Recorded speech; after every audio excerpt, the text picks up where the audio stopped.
29 inches of mercury,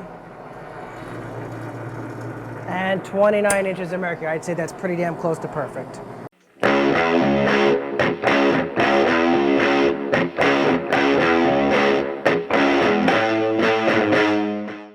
I just decked the head and cut the seats. This thing came out minty fresh.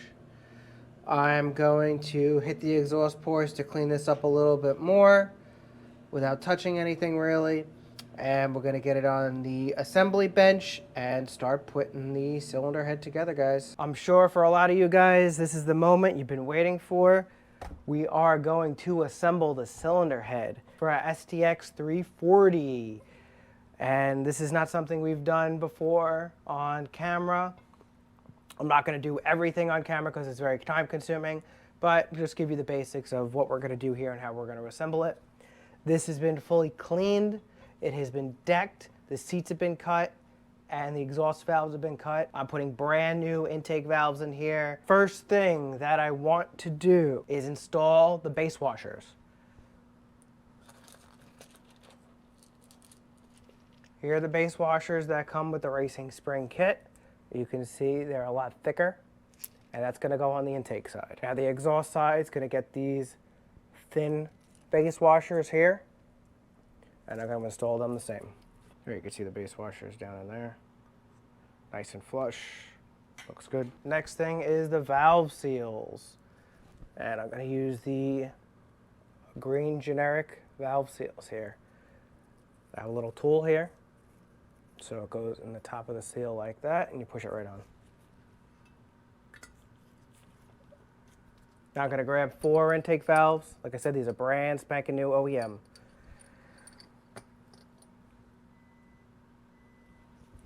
I'm going to apply a little bit of assembly lube to the stem, just like that, and I'm going to do that for all 4. Okay, now I'm going to put them in. All right, now the springs. The inner, which is the small one, doesn't matter. That can go in any direction. But the outer, which is the big one, this guy matters. And they all have a Kawi Performance engraving on the side that faces up. So you can see that it's a little bit tightly bound down here than up top. This tightly bound section always goes down. So make sure, tightly bound section always faces down. Now I'm going to grab 4 titanium retainers. And what I like to do is a little royal purple on the inside where the keepers sit. Not a lot, just a little. And now what I like to do is set the keepers in before I put them on the spring.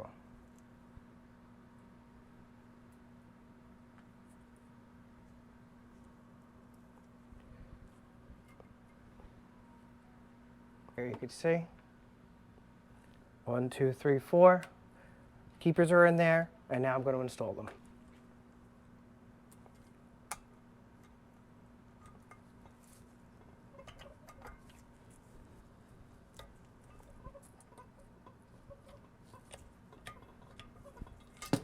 Now we don't know the shim size that we're going to need for this. So I'm going to guess and say we're going to use a, say, 91,000th shim. So I'm going to put 4 of these in. This is a guess. They're probably going to end up being changed. So when we shim this will give us an idea of what we're going to put in to guess for the shim sizes on this side.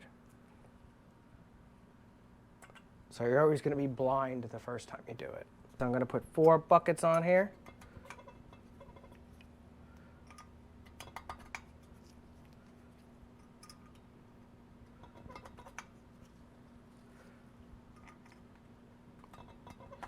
This is the exhaust, which is 18.5 to 22. And here's our intake, 6 to 9.5. And I'm going to shoot for the lower side for the intake. That's how Kawasaki does it from the factory. I'm going to shoot for it. And on the exhaust, I'm going to shoot for the 22 because it gets very hot. And Kawi's on the higher side on the exhaust. All right, I'm going to put a little assembly lube where the cam rides.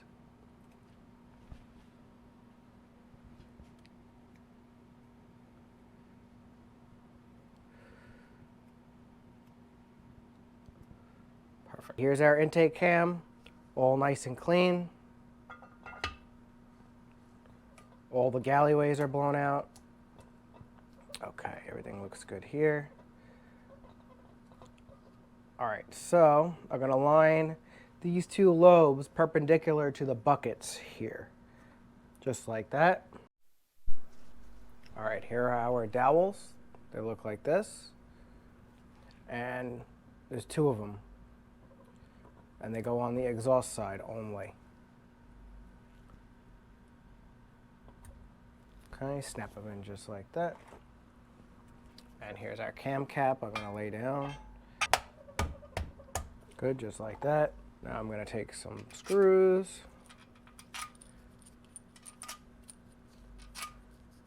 And I'm gonna put one more than the journal that we're working on. So we're working on these two, and here's one more, so it's adequate pressure.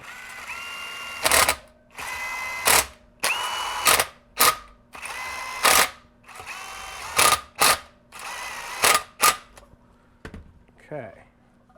All right, looks like we have a little bit of clearance on those two. So let's start with a 5. Let's see if a 5 goes in. Here's a 5 feeler. 5 goes in. 6, 6.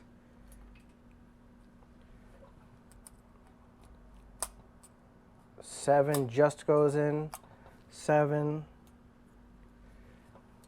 No 8. No 8. So we have 7, 7. That's exactly what I want. So I'm going to notate down 7 and 7. I'm going to rotate so the cam lobes are perpendicular again, and I'm going to guesstimate that we're going to be pretty close to 7 and 7 again. So here's 6.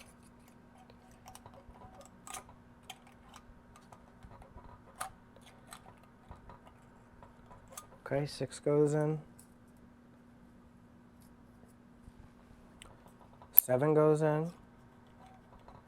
So 7 doesn't go in here, so that's a 6. 7 and 6. And the 6 is a little short, so I'm going to go up one shim size. So I'll show you how we're going to do that real easily.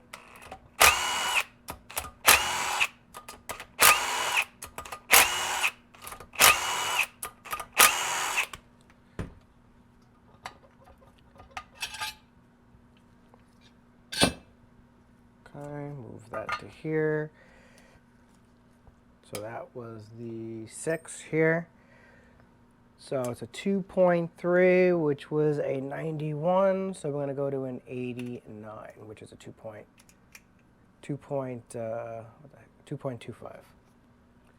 Okay, 2.25. Perfect. All right, so we're just going to check that one to make sure it's good, and I'm going to line up that lobe just like that. Start with a 7. 7 goes in. It should be an 8. So 8 goes in, and the 9 should not fit. And 9 does not fit, so that means it's an 8. Perfect. As long as you're strategic, everything goes pretty smoothly. It's not too bad of a job. Okay. The exhaust is quite difficult on this machine, but we will go over that as well. All right, so I'm going to pop this guy over here. So before we take everything out, I want to vacuum test it to make sure we're pulling pure vacuum. 29 inches of mercury and 29 inches of mercury. I'd say that's pretty damn close to perfect. Here are our other 4 intake valves. Let's put a little more assembly, well, let's put assembly lube on the stems here. I'm going to look closely here.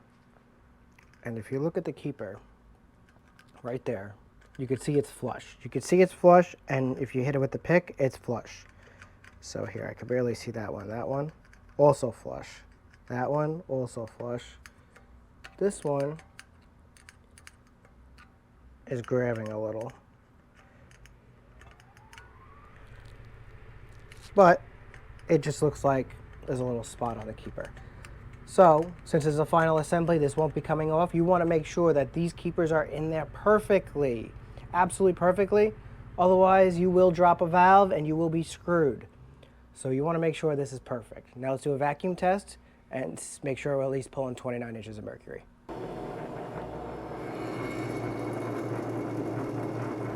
29 inches of mercury. Just got to take your time, follow a procedure, and make sure you do a really damn good job. You want nothing short of perfect. If it's not perfect, it ain't gonna work. You want a good running machine, you make sure this shit's perfect. Okay, same deal as before. 5, no 5. So let's finish off this first one here. 5. Nah, so that's a 5. That one's not a 5. So let's do a 4. So 5 and 4. Okay? So let's write that down. 5 and 4. Obviously that's under what we want. So let's do this side. We're going to go to 5. No 5. 5 goes in that one. So let's go to a 4. So we got a 4, 6, 4 and 6. So all 4 of these are going to change. The first shim here, that was a 5. So let's go one size up. So that was a 91. Let's hit it with the mic to make sure it was a 91. 91 thou. Okay. 91. So let's go to an 89 here. Perfect. 89. Okay. Put that bucket back on there. This one was a 4. So we're going to go 4 sizes. Let's make sure it was a 91 with the mic. So 91. So 6, 6, 7, 7, 7. Nope. 7, 7 on those two. So we got 7 and 7. Perfect. That's what I want. All right, now let's go here. Same thing. 6, 6, 6, 7, 7, 8, 8. So no, nope. We got 8 and 8 on those two. Perfect. Easy peasy, guys. So I'm going to pull this back apart and I'm going to put these 2 cylinders together. Okay. That's it.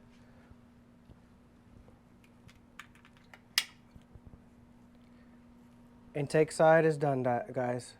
Look at that. It's beautiful. All brand new stuff. Cool.